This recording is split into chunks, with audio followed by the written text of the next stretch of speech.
manau, kad visi nustebtų. Žiūrovai susirinkę, jeigu nepamatytų Artūro Eliukos keistas Pauliaus Juškos, tų gigantiškų žmonių, didelių, kurie demonstruoja ir drąsą, ir gebėjimus, ir pastovumą. Nes kaip tik nuo šitų žmonių prasidėjo slaptoji piešėjų draugija, kuri tuo metu net taip nesivadino. Ir aš paskaičiavau taip, kad mes turim jubiliejų, nes čia yra 26 pradėsim po naujų metų, bet čia yra 25, tai labai gražus skaičius. 25 metai piešimo, kas savaitinio,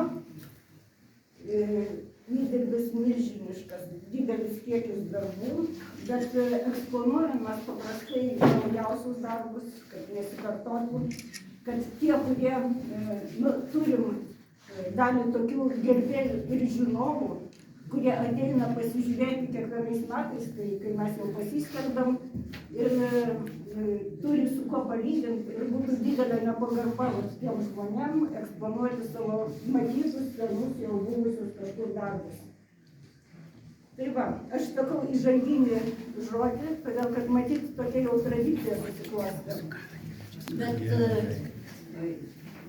tikri mūsų herojai šitos parodos yra visi tie autoriai, kurie piešia ir kurie šitą parodą irgi rengia visas kolektyvas. Labai ačiū Galilei, kuri padėjo, ir Gintarui Jociui, ir Vidui Drėgvai, visiems, kurie prisidėjo rengiant šitą parodą. Ir dabar perleidžiu žodį. Labai norėčiau, kad Paulius pasakytų bent kažką, bet aš... Paulius šalia iš dešinės. Ai, Paulius, atsiprašau, aš per laimą tavęs nepastebėjau. Tai va, jisai kaip tik pasakys, nuo ko viskas prasidėjo, jau mintinai žinai. Čia jau kasdieninis ritualas, tą patį kartojam. Aš nežinau, ar verta kartoti, tiesiog, prasidėjo, kaip prasidėjo. O žmonės pasitė? Čia mes tie patys, o... Teisingai, daug matyti, Artūras atėjo, dar geriau atsimena, kaip prasidėjo. Persakyk jam žodį, greitai pasakyk savo tekstą ir iš karto Artūras. Mano tekstas tiesiog mane pakvietė į Dailininkų sąjungos susirinkimą, aš ten pamačiau pirmą kartą Artūrą, ten ir kitus monumentalistus daugiausia, kurie kalbėjo apie tai, kad reikia paišyti, o aš buvau už.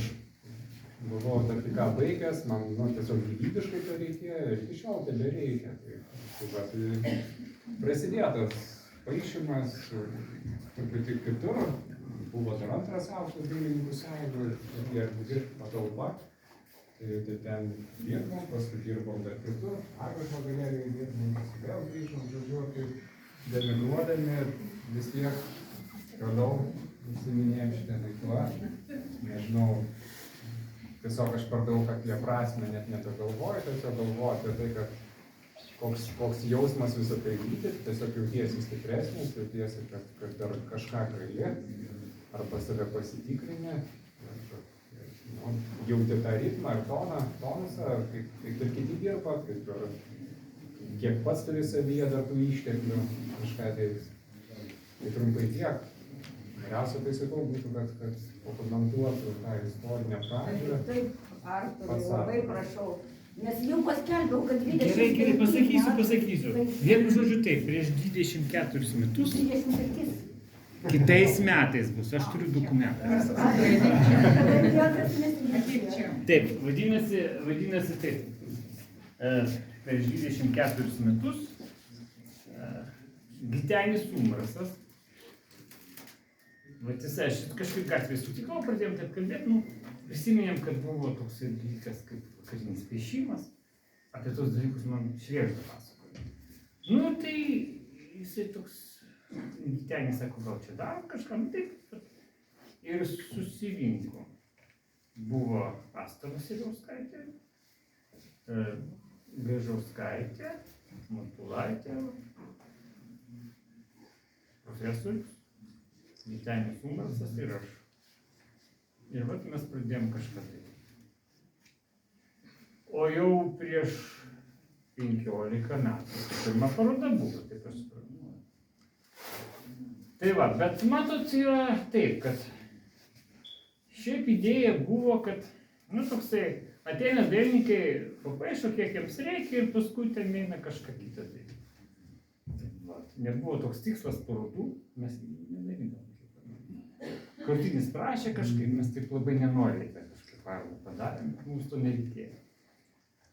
Ir nu, labiau... Buvo tokios bendros piešinio parodos, piešinys.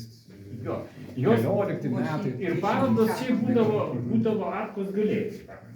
Tuo metu būdavo jas rengti ne tokia jau problema kažkokia tai. Nu ir paskui palaipsniui darosi vis sunkiau. Dabar reikia visokius projektus rašyti ar kažką. Vat, ir man tai asmeniškai, mano požiūriu, tai man yra vis tik tai svarbiau, kad būtų bendros parodos Arkos galerijai, tokios kaip respublikinės. Bet dabartinė kažkaip tai galios to nenori. Bet galbūt mes tą padarysime tokiais būdais.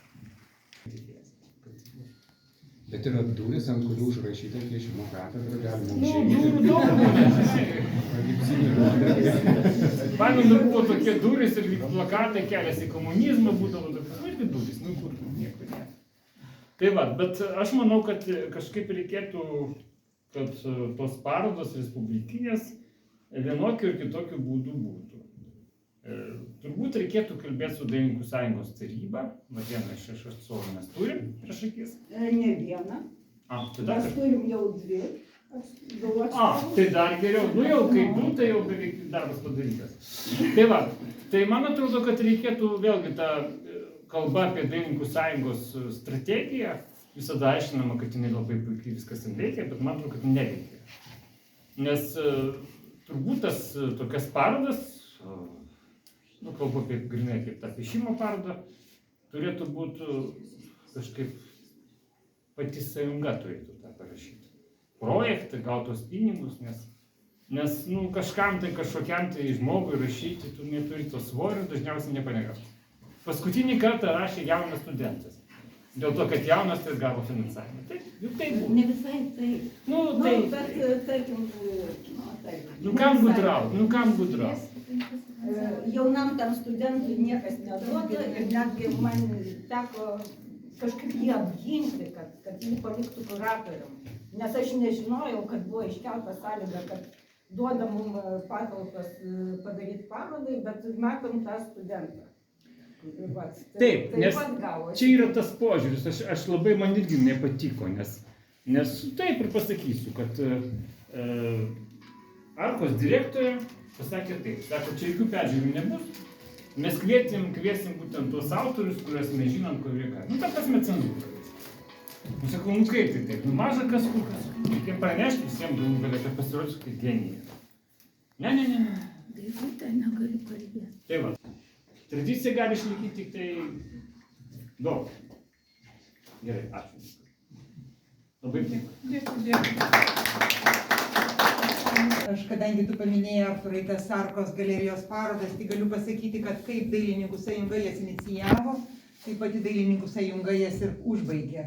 Nes mes džiugiai rengėme 2000-aisiais, 2005-aisiais, ten 10-aisiais, nesimenu kažkiek metų, su kultūros ministerija ir dailės muziejumi ir buvo skiriamas prizinis fondas nugalėtojui. Tai nebuvo akto parodos, tai buvo apskritai piešinio parodos, jos buvo nepaprastai populiarios.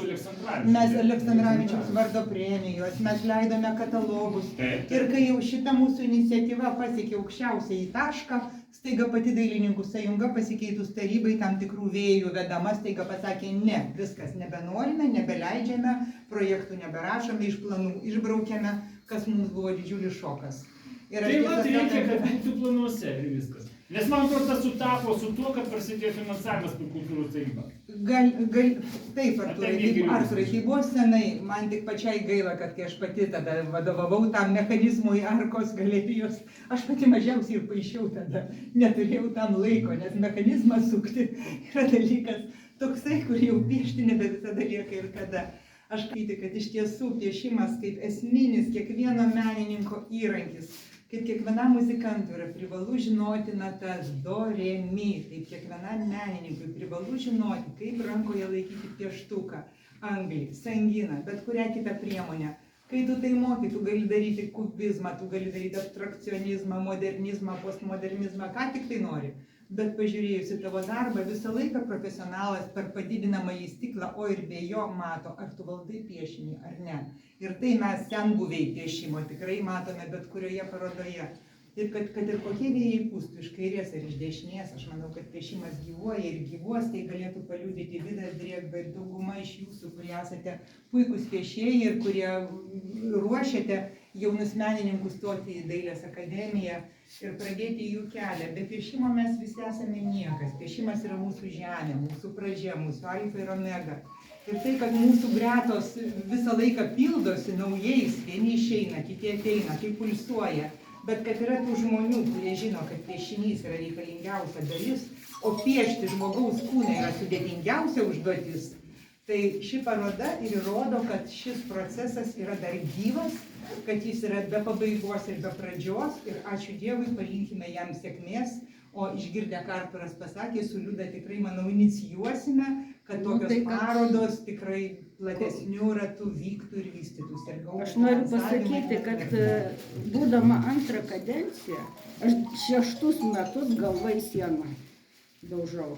Ir tikrai labai taip tikiuosi, kad vis tik mes kažkaip pakalbėsim su kitais, kurie nepalaiko mūsų ir kad susirinksim tą, kažkokią persvarą, kad vis dėlto... Bet šiandien baigėme tiek metus, tiek šios parodos atidarymą aukšta nata, kad auksas ir pelenuose žiba. Kadangi pasakėt, kad dar yra vienas žmogus, kuris gali daug ką pasakyti apie piešimą, apie piešėjus, tai jau neįsisukit ir dar prašau porą žodžių. Na, čia toks iš senų dinozaurų. Česlovas yra toks mūsų amžius ir kiti jaunimai daugiau. Visų pirma, čia susirinkusių akise matau, kad yra interesas piešimą, ne? Nors mes dabar pradėjom tokią gan žemą natą ir matom su tą pačią realybę, kad kur mes dabar esame, galbūt tas jūsų vidinis toks skausmas susilies į vieną gerą bangą mūsų visų ir mes padarysim tai, kad vis dėlto tikrai grįžtų tos respublikinės parodos, kad tikrai buvo matyti, visi matėmės visos mūsų šalies, mūsų tėvynės visos akivaizdoje ir tikrai tie paskatinimai už piešinį, ko gero, ir pritrauktų daugiau, kas domėtųsi ne vien kompiuterinė grafika ir ID programą, bet kažkiek tai tą tokį mūsų pradinį dalykai, tą pojūtį, kai vaikai ne tiek supradė techniškai, bet kartu su dvasia, su kažkaip pojūtimu to popieriaus, nes ką nesakykime, čia jau, kadangi daug kolegų, čia nieko naujo nepasakysiu, bet mes bendraudami su modeliu ir su popieriu, mes tą jausmą, ką mes piešdami jaučiam motryti tas pats kaip. Tik kad tas pats gilomonėjimas to kūno visą kitą išlieka akimis ir mes tą pateikime popierius, tie visos struktūrinės linijos ir tas virpesys pūstomi, tai čia būtent mūsų toks dvasinis perteikimas. Ir aš labai džiugu, kad atėjo žiūrovai, ne tik čia, dabar mes turime ir antrą galeriją, kai jie kreipia dėmesį į tos piešinius ir jie tikrai atsirenka ir net tą įsigyja savo tokių piešinių, kartais ir net pagal galimybės ir net tokių didelių, kad tas piešimas vis dėlto nėra išeinanti pro tas durys, kurios akademijoje yra užrašytos, bet jis gali išsilaikyti. Tai vilkimės, kad nauji metai suteiks mums ir jūsų bendras mūsų tokia atmosfera mums susivienyti ir visą tą dalyką taip išlaikyti ilgai. Stipriai ir tik tai, aišku, nepataikaukim, ką norėčiau visiems kolegom pasakyti patys savo. Tai ateina jaunimas, būkim jiems reiklesni, nes jie tylus, kuklus, bet pasakykime, trupučiuką nebijokim pasakyti ir aštresnį žodį, nors dabar kažkas taip vengia, tik pagiras girdim iš visų pusių. Kartais tas aštrus ir beteisingas žodis pastato į vietą, kaip ir mus kažkadaise profesoriai pastatydavo aš. Nekryčiau tos prisiminimus, atskirų kaip lekas, mokėdavo piešinį perbraukti teisingai vieną liniją, kad po to nesutrintų, jos neištrinsi. Kai prieidavo mūsų Kazimieras Morkūnas, kuris nieko nesakydavo, bet jis taip pasėdėt padūsų ir peliukas būtų kaip peliukas, pasakė. Ir tada tu galvoji, kaip tai padaryti. Ir tas būdavo, leisdavo vienam žmogui paskatukas save trupučiuką padraskyti iš vidaus ir pasistengti tai įgyvendinti. O ne vien tik tai, kad oi gražus piešinys. Manau, pavyzdžiui, asmeniškai, man tas koktus įsireiškimas man gražu, tai kaip pasako man gražu, tai iš karto nėra dialogo. Tas žmogus pasakė savo požiūrį, kodėl savo pasaulėžiūrį yra. Ir tai gražu, tai jam gražu, o kitam negražu, bet piešinės turi būti ne tik gražus, geras. O tam jau reikia ir žinių, reikia ir supratingumo, ir svarbiausia patirties. Tokių dalykų tada jau gali dialogas. O ką ir norėčiau, to baigiant, susirinkom savį. Mes matom, kiek mes kas patobulėjo, gal kažkas tai savo vietoj trypiuose, gal kažkas tai supranti, degraduoja, tai pasikalbėkim viens kitam, galbūt ne... Ir pasakykim tokias pastebėjimus, ne pastabas, galbūt tokias pakomentuoti kažką, tai galbūt tas mūsų dabar bendras atidarimas vyks su žiūrovais, kad mūsų individualiai, ne viešai bus įtarės į tokį diskutą ir mes, tai mums labai bus naudinga, abipusiškai. Tai tiek jums.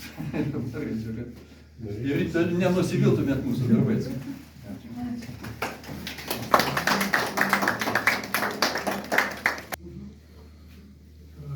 Paulius nupiešė per vieną dieną vieną tą didžiulį, kaip sakė profesorius maestro, Engro tipo lygio darbą. Mes, kurie piešiam škisus, kitą dieną vadinamai greitieji piešiniai padarom maždaug 80 darbų. Tai jeigu piešiam per metus 40 tokių susitikimų, paskaičiuokit, kokie mūsų archyvai yra. 400 škicų, mes čia rodom po 4 darbus. Taigi, kai žiūrite mūsų darbus, padauginkit iš 40 dar, tai ką matot. Mažiausiai. Tiek.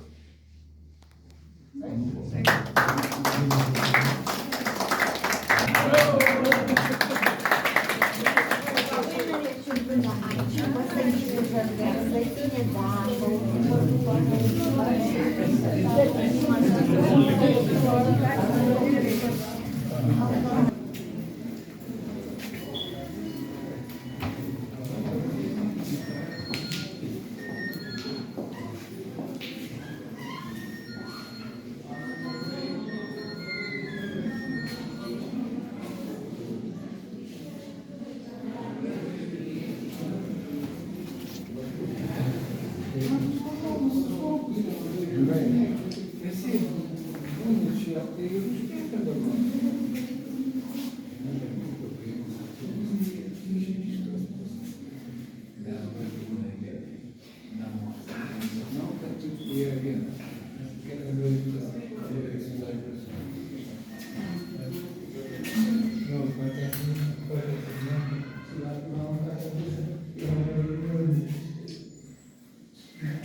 Ten vakarais į kokią praginę.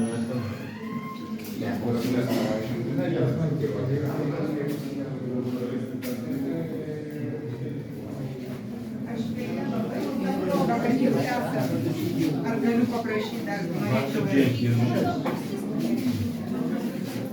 labai norėčiau.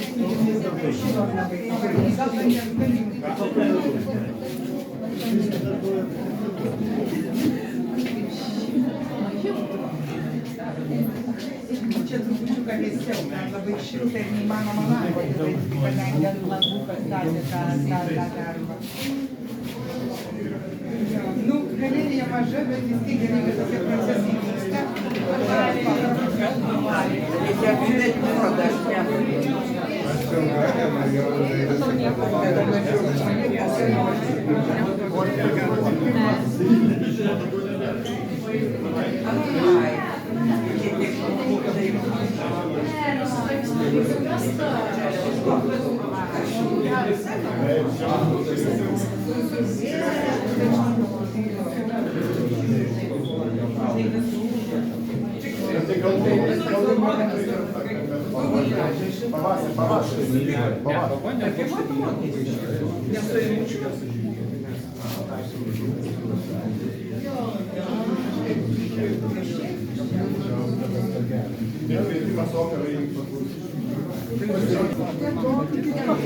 Girdėjau ten, Čia viską, aš ten jau ramiai pasižiūrėjau nuo salės.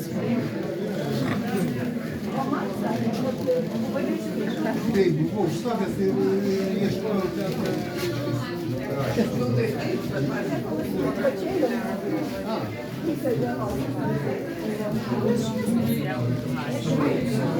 Piešėjų, šitų gamtųjų piešėjų, nu, kaip čia pasakyti, paromoji dabar jėga. Mes to parašė, kad galėtumėt man permėti elektroniniu paštu, mes per kažkokį.